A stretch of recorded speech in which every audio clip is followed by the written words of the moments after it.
কামদুনি কাণ্ডের মামলা বারাসাত থেকে কলকাতায় সরানোকে চ্যালেঞ্জ করে সুপ্রিম কোর্টে যাচ্ছে কামদুনি। বিক্ষোভের জেরে মামলা প্রভাবিত হতে পারে। অভিযুক্তদের এই আশঙ্কাকে গুরুত্ব দিয়ে সোমবার কামদুনি কাণ্ডের মামলা বারাসাত থেকে কলকাতায় নগর দায়রা আদালতে সরানোর নির্দেশ দেয় কলকাতা হাইকোর্ট। হাইকোর্টের এই নির্দেশকে চ্যালেঞ্জ করে এবার সুপ্রিম কোর্টে যাচ্ছে কামদুনি কাণ্ডে মৃত ছাত্রীর পরিবার। তাঁরা চান মামলার শুনানি হোক বারাসাতেই। দাবির সপক্ষে তাঁদের যুক্তি, ফাস্ট ট্র্যাক কোর্টে শুনানি হয় প্রায় রোজই আসতে হবে আদালতে। কামদুনি থেকে কলকাতা যাতায়াত করতেই ঘন্টা 3 সময় লেগে যাবে। শুধু তাই নয়, ছাপোষা গ্রামবাসীদের পক্ষে এই যাতায়াত যথেষ্ট খরচ সাপেক্ষ। সমস্যা নানান দিক থেকে সমস্যা আছে। ওইখান থেকে অত দূরত্ব হয়ে আসা ওইখানে ব্যাপক একটা প্রবলেম, ঠিক আছে, যার কারণে আমরা আসতে চাইছি না সাক্ষী যারা আছে।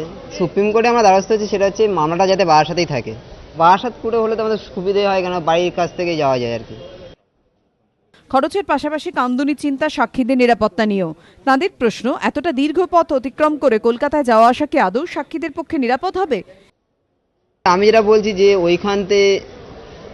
এইখানে আসা যদি কোনো দুর্ঘটনা হয়ে যায়, তখন কি সারা লাইফ টাইম কি সরকার কি নিরাপত্তা দিতে পারবে সারা লাইফ টাইমের জন্য?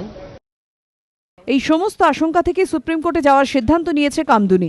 এদিন হাইকোর্টে গিয়ে হলফনামায় সই করেন মৃতার দাদা।